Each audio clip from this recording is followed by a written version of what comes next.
நான் பிறந்த போது 1977ஆம் ஆண்டு கலைஞர் அவர்கள் ஒரு போராட்டத்தில் பங்கேற்று விட்டு ஜெயில இருந்தார்.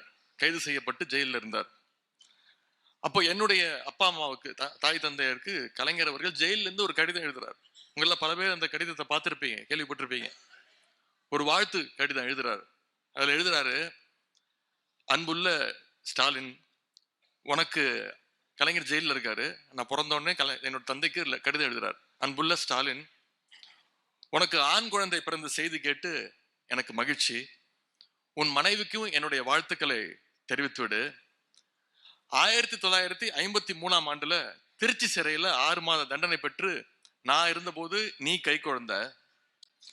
வீட்டிலிருந்து என்னை காண வருபவர்களோடு ஒரு குழந்தையாக, கை குழந்தையாக நீ வந்துட்டு போன, என்னை பார்த்துட்டு போன. இப்போ 23 ஆண்டுகளுக்கு பிறகு 1976ல மிசா கைதியாக ஓராண்டு நீ சிறையில் இருந்தபோது நான் உன்னை பார்க்கறதுக்கு அப்பாவாக ஜெயிலுக்கு வந்துட்டு போனேன். இப்போது உனக்கு பிறந்திருக்கிற என்னோட பேரை என்ன பார்க்கறதுக்கு நிச்சயம் ஜெயிலுக்கு வருவான். இந்த அனுபவங்கள் எல்லாம் எவ்வளவு இனிமையாக இருக்கின்றது பார்த்தாயா? இந்த குடும்பத்தில் மட்டும் இல்ல, நம்முடைய இயக்கமாம் பெரிய குடும்பத்துல எத்தனையோ உடன்பிறப்புகளுக்கு இப்படி சிறை அனுபவங்கள் கிடைத்திருக்கின்றன அப்படின்னு எழுதிட்டு சொல்றாரு. புதிய பேரனுக்கு என்னுடைய வாழ்த்துக்களை சொல்லிடு அப்படின்னு கலைஞர் எழுதி முடிக்கிறார்.